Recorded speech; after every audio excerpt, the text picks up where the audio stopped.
Mas a gente é tão religioso que quando alguém se desvia, a gente diz o quê? Ele só se desviou porque ele era o quê? Convencido e não convertido. Não, amados. Um cara quando se desvia é porque ele era convertido. Porque se ele tivesse sido convencido, ele não se desviava. Porque a consciência dele foi salva. Então nós estamos querendo salvar a humanidade da pessoa e não a sua consciência, ensinando ele. A palavra de Deus diz que a graça se revelou salvadora, educando-nos a viver. E a palavra de Deus diz que numa casa onde nós temos compromisso com o evangelho, os nossos filhos são o quê? Santos, porque eles não vão conhecer o tipo de vida. O que nós estamos chamando de vida humana? É a condição social da humanidade ou é a sua consciência social? Será que nós vamos conseguir, com todo o nosso trabalho? Nós não vamos mudar totalmente, porque Deus diz, os pobres sempre os tereis convosco. Então não que eu vou me conformar com isso, mas a salvação está na consciência, porque Deus salva a alma. Então quando a gente olha para o menino Aylan, ele é um bem-aventurado. Ele é um bem-aventurado. O problema dele está resolvido. Ele está livre de nós. Ele é uma criança que Deus recebeu e o sofrimento dele acabou. Para ser mais bem-aventurado que o Aylan, só se ele fosse um abortivo. Porque a Bíblia diz que o abortivo é melhor, porque ele é uma alma gerada que vai conhecer a glória celestial sem sofrer a gente. Então, o necessitado pelo necessitado, se ele não tiver quem o ajude, o problema dele está resolvido, que Jesus chama ele de meus pequeninos. Jesus põe esse povo tudo para trás dele e fala assim, esses são os meus pequeninos. Ele põe uma criança e fala assim, essa criança, ela entrou no reino. Nós estamos com um problema que ele tem um quê de questão doutrinária fundamental. Porque a gente vê o discurso lá do Novo Testamento, do início da igreja, e a gente adota o discurso, mas não é transformado na consciência. A gente não entende a obra do evangelho. A gente entende a prática evangélica. Então, para uma comunidade adulta, o desafio era a conversão. Porque o evangelho está sendo pregado pela primeira vez a um povo que é adulto, teve outra formação. A partir dessa comunidade convertida, nós vamos produzir uma comunidade convencida, ensinada. O evangelho é para ser ensinado. Ensinado de que ninguém mais nasce perdido. Porque nós conhecemos o Salvador de todos.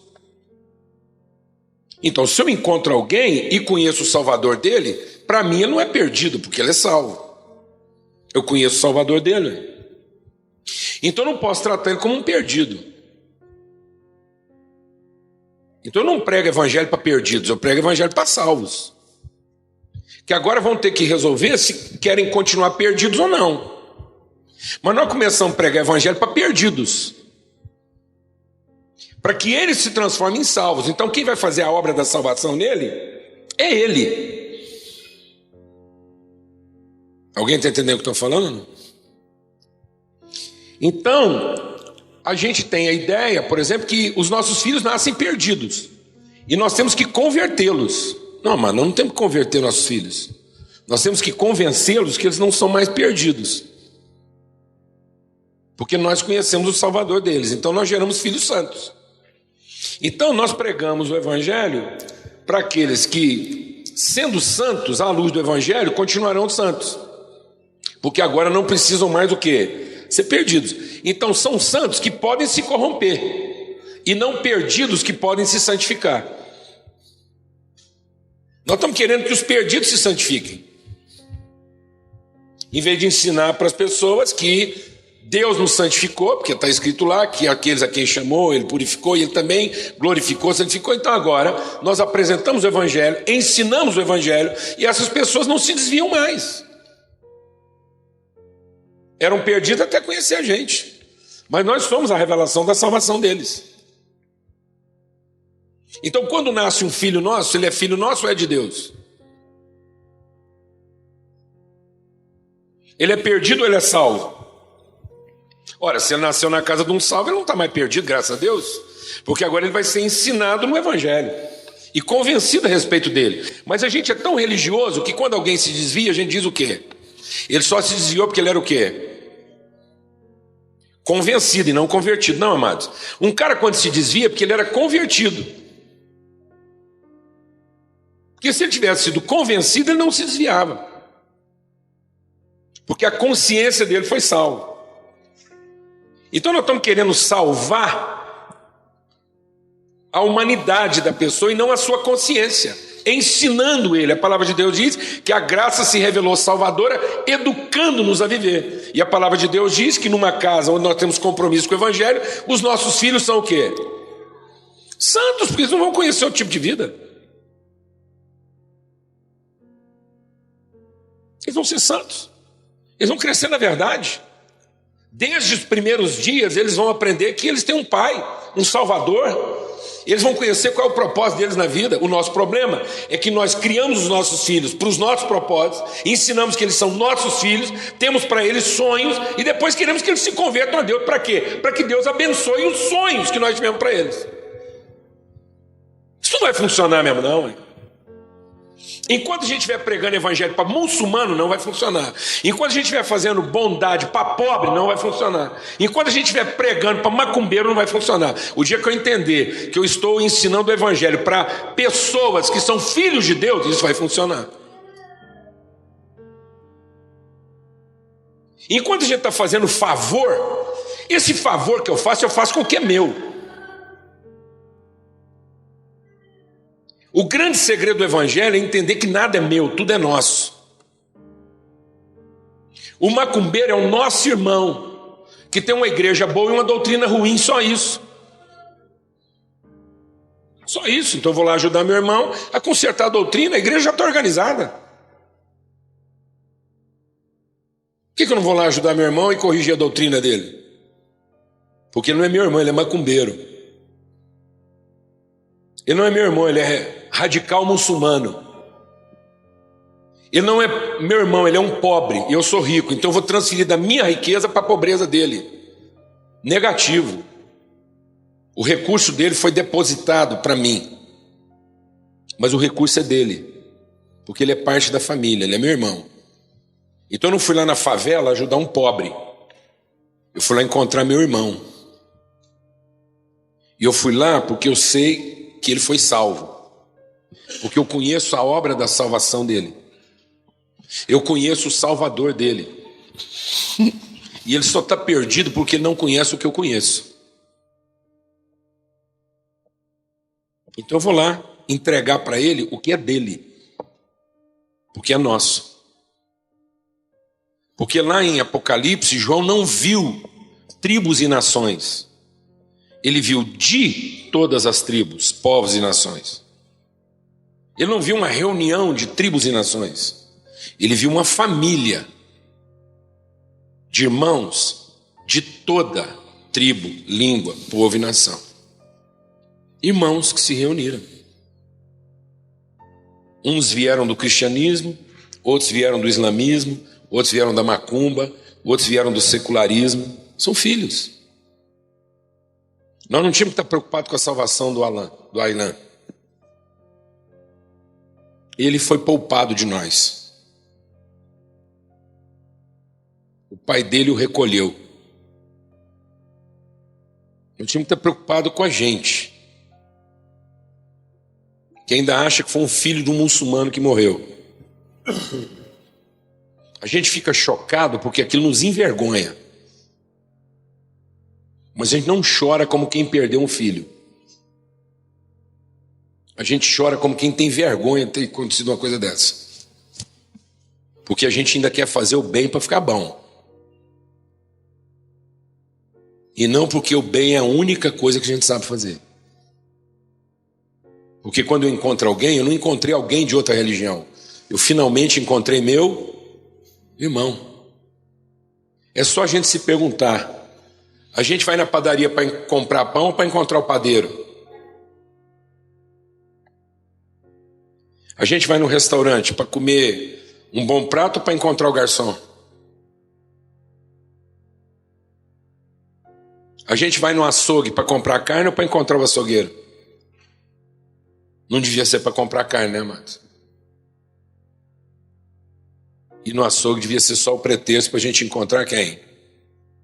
Meu irmão, salvo. Por que ele é salvo? Eu conheço o Salvador dele. Eu sei que os pecados dele foram perdoados. Eu sei que o Espírito foi derramado sobre ele. E sei que Deus o ama como um filho. E eu vou apresentar tudo isso para ele. Então eu vou convencer ele de que ele é um salvo até prova em contrário. Mas a gente começa pregando para as pessoas o quê? Provando para ele que ele é um perdido até prova em contrário. Então eu não represento o pai dele, eu represento o inimigo dele. E nós tínhamos que representar o pai das pessoas. Nós estamos aqui para representar seu pai. Porque quando nós vimos um filho, nós vimos o nosso pai. Então todo mundo tinha que olhar para nós e ver quem, amados? O pai deles. E não o Satanás deles. Nós estamos pregando para perdidos até prova em contrário. Nós tínhamos que pregar para salvos até prova em contrário.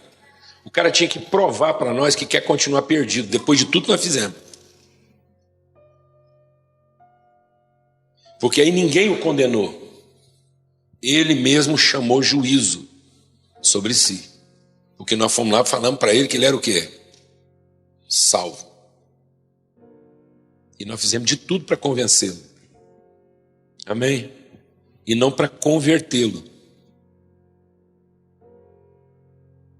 Nós estamos pregando para converter. Quem converte é proselitista. Converter é um esforço de mudar o cara de religião. Muda as práticas, mas não salva a consciência. Nós gostamos de fazer missões para formar prosélitos. Depois o estado dele é pior do que quando encontrou a gente, porque ele mudou as práticas, mas ele continua sem saber quem ele é. Então a perdição dele, amado, não está no que ele faz. A perdição dele é porque ele ainda não entendeu quem ele é. Mas nós sabemos quem ele é.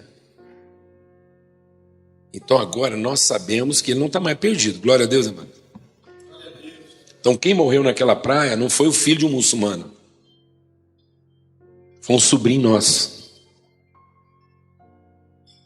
Alguém da nossa família.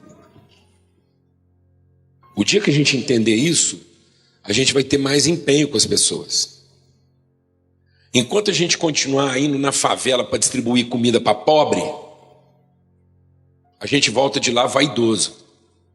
E achando que Deus vai dar mais bênção para a gente só porque a gente fez uma palhaçada dessa. Isso é uma panaceia.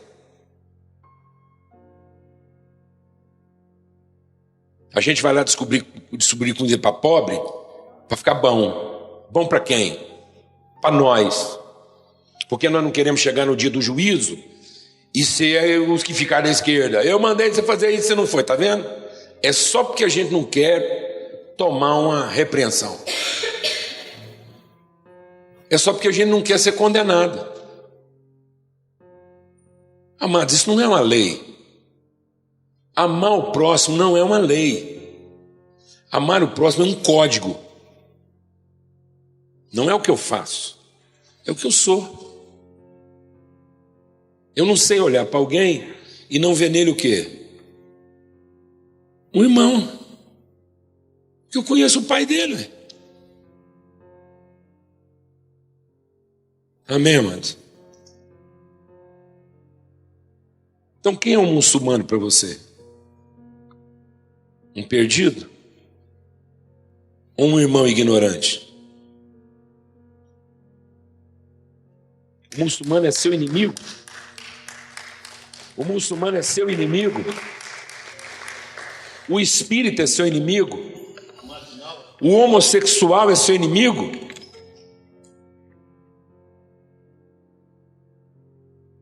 Ou irmão nosso que ainda não viu a luz?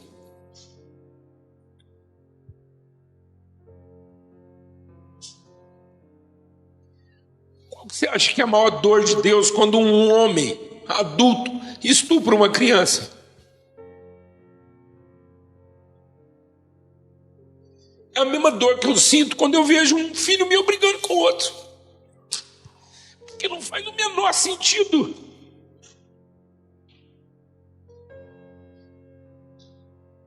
Então não foi a violência física, foi a violência na alma. Foi a prisão que se estabeleceu na consciência, em que um achou que tinha direito sobre o outro. Só isso. Algum alucinado se empoderou do outro. E nós estamos pregando o evangelho para quê, amados? Para levar luz ou para nos empoderarmos das pessoas? Para levar luz ou para estabelecer nosso estilo de vida? Nós estamos levando o evangelho para quê? Para acabar com os bandidos, porque eles não vão assaltar mais nossa casa. Levando cesta básica para ele não ter que vir pedir em casa.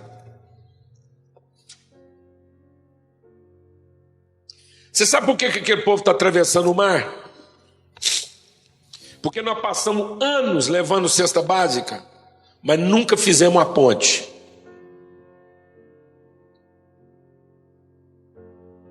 Porque a gente queria eles lá e a gente aqui.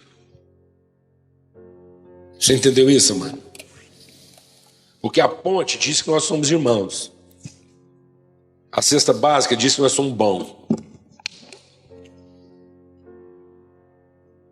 Porque se a gente tivesse feito a ponte, eles entravam na nossa casa, resolviam o problema, a hora que o problema tivesse resolvido, eles voltavam para casa. Ou você acha que o nordestino quer morar em São Paulo? Quem é que acha que o nordestino queria ser enterrado em São Paulo? E por que ele aceita morrer em São Paulo e ser enterrado em São Paulo? Porque não tem ponte. Porque se tivesse ponte, ele voltava para ser enterrado em casa. Você entendeu isso, mano? Aí todo mundo era irmão. Então não é a ajuda, é a consciência de ligação. Não adianta eu ajudar se eu não faço a ponte, se eu não gero o vínculo. Então eu tenho que primeiro fazer a ponte. Eu tenho que primeiro entender a pessoa como irmão. Quem tem que crer primeiro sou eu, não é ele. Eu chamo ele de irmão depois que ele creu. Aí não tem virtude, amado. A fé é a certeza do que ainda não se viu. Você teria coragem de chamar ele de irmão antes dele crer? Qual o risco? É de você estar enganado ou ele?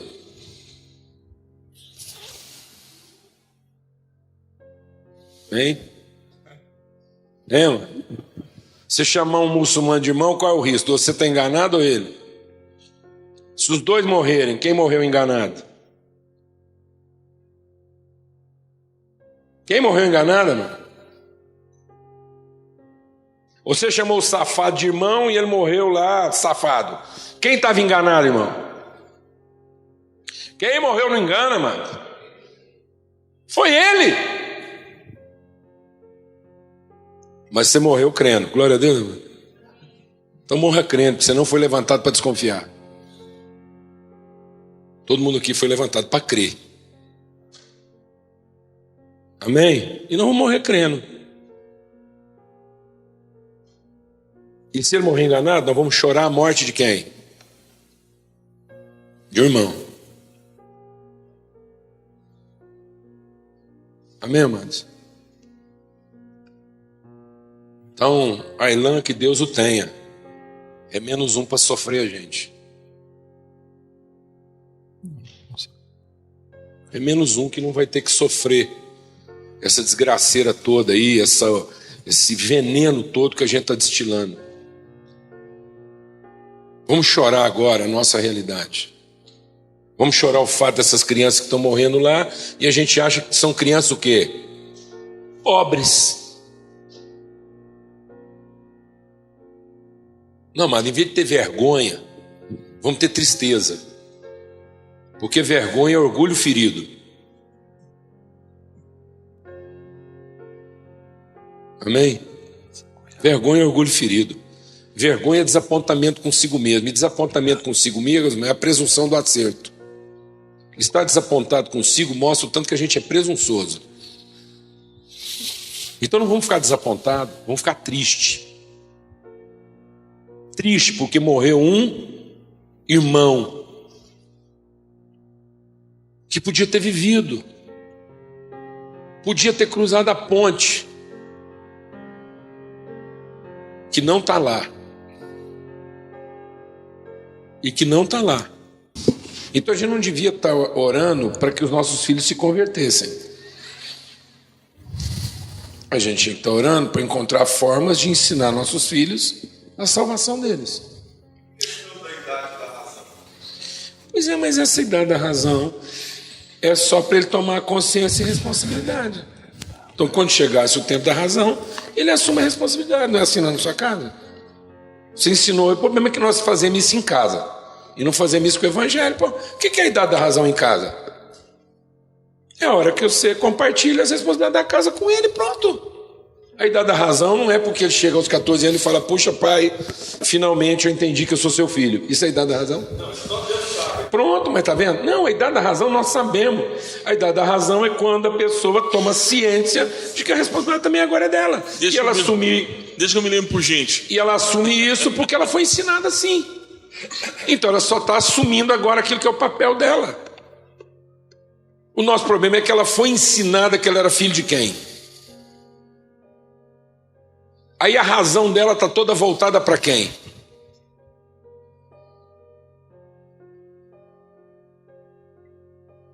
Nós ainda estamos tentando salvar nossos filhos, amados.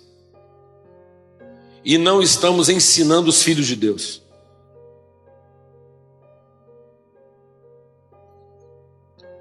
Nós temos o Espírito de Deus, então agora nós temos que estar ensinando os filhos de Deus. Porque eles não nasceram da nossa carne, não nasceram. O problema é que nós não temos em casa filhos de promessa. Nós temos em casa os filhos que nós quisemos ter. Os filhos que nós decidimos ter. Nós não temos em casa os filhos que Deus quis nos dar. Nós temos em casa os filhos que nós quisemos ter, quando quisemos ter, e do jeito que a gente quis ter, e quando a gente achou que tinha condição de cuidar deles. Então eles são filhos da nossa carne, e os filhos da nossa carne estão dentro de casa perseguindo os filhos da promessa. Isso é Bíblia. Duas adotivas. Nós estamos gerando os nossos perseguidores quando geramos filhos da nossa carne. Quando usamos a promessa para produzir filhos para nós e não para Deus. Por isso que tem esse conflito, essa confusão dentro de casa. Porque eles não são filhos de promessa. Nós não cremos que Deus seria capaz de cuidar deles através de nós. Nós só quisemos ter filhos quando tinham dinheiro para isso, quando achavam que tinha condição para isso, quando tinha estrutura financeira e física para ter filho. E depois ainda resolvemos quantos queríamos ter. Ou não? Então nós temos que arrepender, mas Júnior, eu vou fazer essa pergunta porque acho que está no coração de muita gente. E se Deus quiser te dar um filho hoje? Não. Agora, aqui agora, uma revelação do Espírito Santo. Sua mulher vai sair daqui grávida. Isso ia ser recebido como uma boa notícia ou uma desgraceira? Dependendo de quem é o pai, né? Exatamente, o que é pior. Gerado pelo poder do Espírito Santo. E você ficar com aquela cara de tacho e falar: como é que é esse negócio? E agora? Tá vendo? Então, amado, nós estamos com espiritualidade Imagina a cabeça retórica. de José, né? Nós estamos com espiritualidade retórica. Religiosa. Então, Júnior, mas imagina a cabeça de José. É porque eu acho interessante a parte desse debate, mas deixa eu te fazer uma pergunta, porque a gente já teve essa conversa tantas vezes. Isso é uma desconstrução da questão do apelo, não uma desconstrução em relação à eleição e nem uma desconstrução em relação, não é um universalismo declarado. Rapaz, o nosso problema é que nós começamos a pregar o evangelho para levar o povo para o céu. Por isso que a gente tem que fazer apelo. E a questão do evangelismo, André? O evangelismo é o seguinte: é para formar filhos de Deus na terra. As nossas doutrinas todas, elas ficaram voltadas para o céu. Por exemplo, nós temos um debate de predestinação. Uma discussão de predestinação. Porque nós queremos resolver a predestinação aonde? No céu. O que encontra no céu? Os paralelos, porque os paralelos só encontram onde, amado? No infinito.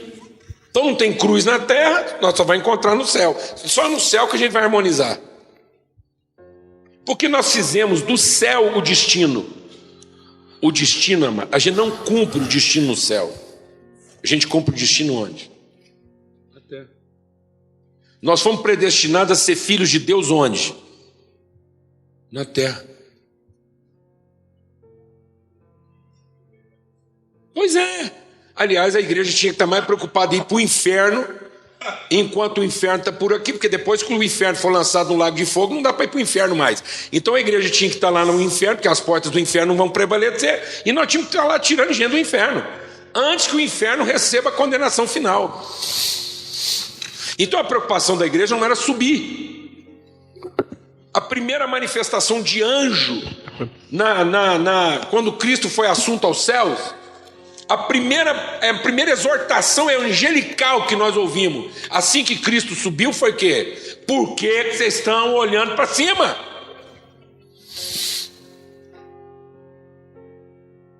O nosso destino se cumpre na terra, em gerar filhos de Deus na terra, em ensinar o povo a ser homem de Deus na terra, encarnar as virtudes de Deus na terra. A oração é: faça-se na terra o que está determinado na eternidade nos céus. Quando a gente cumpriu o nosso destino, nós voltamos para casa.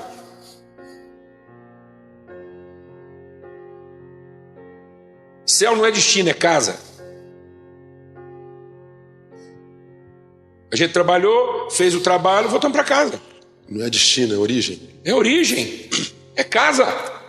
O sonho da igreja deveria ser, portanto, ir para o inferno, né? E Deus continua mandando os filhos dele para cá. Então, assim, aí a gente não quer os filhos de Deus. Nós queremos nossos filhos. E aí, como a gente quer que fica bom, a gente quer que os nossos filhos se convertam. E se convertam para quê? Para que Deus possa abençoá-los. Ah, pelo amor de Deus. Isso qualquer religião faz sem precisar de Jesus Cristo. Não precisava do sacrifício da cruz para a gente ser assim. Tocar um tambor, oferecer um frango, dar um dízimo, fazer um culto para Deus mandar a chuva para que a nossa lavoura seja boa e os nossos filhos tenham o que comer. Pelo amor de Deus, não precisa da revelação de Cristo para ser desse jeito. Não precisa do Espírito Santo para ter essa linha doutrinária e teológica. Jesus não veio nos mostrar Deus. Isso o homem sabia sem o Espírito Santo, que Deus é Deus. Jesus veio nos revelar que Deus é Pai. Essa é a revelação de Cristo. Vimos a Cristo, vimos o Pai. E isso transformou o nosso entendimento, porque transformou nossa relação com Deus. Porque a partir daí nós começamos a olhar um para o outro como o quê? Como irmãos. Amamos o outro porque amamos nossa origem. Porque amamos nosso Pai. Temos pelo outro o amor do Pai. Amém? Então nós não tínhamos que estar pedindo a conversão dos nossos filhos, nós estamos pedindo a nossa conversão para que a gente ensine nossos filhos na graça, para que o menino já nascesse sendo ensinado na graça, conhecer quem é o pai dele, quem é a família dele, quais são os valores dessa família, quais são os valores dessa casa. Mas nós ensinamos os valores da nossa casa e queremos a conversão deles para que Deus abençoe a nossa casa. Isso é religião, isso não é evangelho. E como é que funciona a declaração pública, Júnior, de decidir não... Assumir declaração pública, a declaração de Jesus. 12 anos de idade, Jesus chega lá e diz o quê? Estou aqui para cuidar de quê? Dos negócios do meu Pai. Que todos os filhos de Deus criados na nossa casa um dia cheguem a público e digam o quê? Gente, ó, entendi tudo. Não sou filho de nenhum de vocês. Agradeço muito o esforço de todo mundo, meus irmãos, e estou aqui agora para ajudar a Irmandade a cuidar dos negócios do papai. Amém? Ex-mamãe e ex-papai. Vocês não precisam ficar ansiosos, se eu sumir, vocês não precisam ficar me procurando no meio da parentela. Desencana. Amém? Essa ansiedade não se justifica, porque alcancei minha maturidade. Posso ejacular, posso engravidar, posso ser homem, posso ser mulher.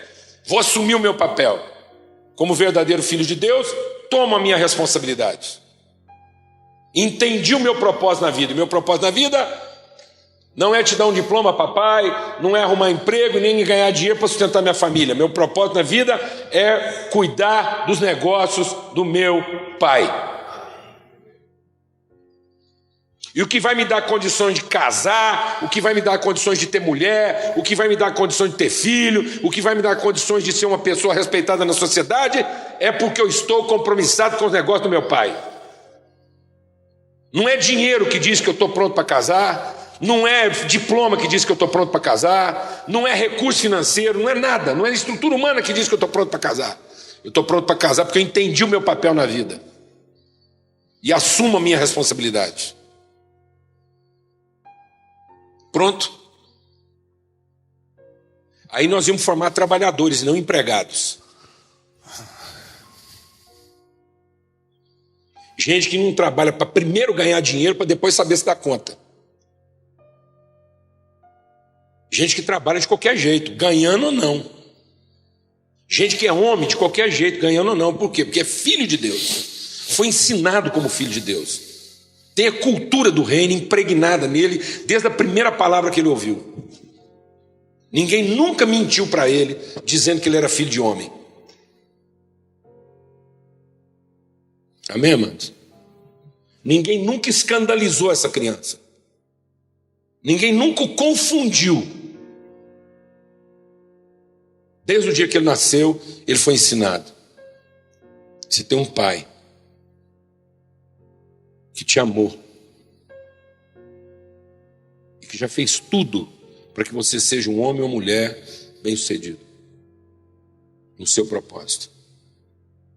Então, o seu maior desafio na vida vai ser discernir qual é a vontade de Deus para você. E você tem um irmão aqui para te ajudar. Já passei esse perrengue tudo. Estou lá na sua frente. Conta comigo. Você é meu irmão. Eu vou te ajudar. Amém, mano? Porque senão é tudo religião. Deixa eu falar Desculpa da tua idade da calor razão. aí, mas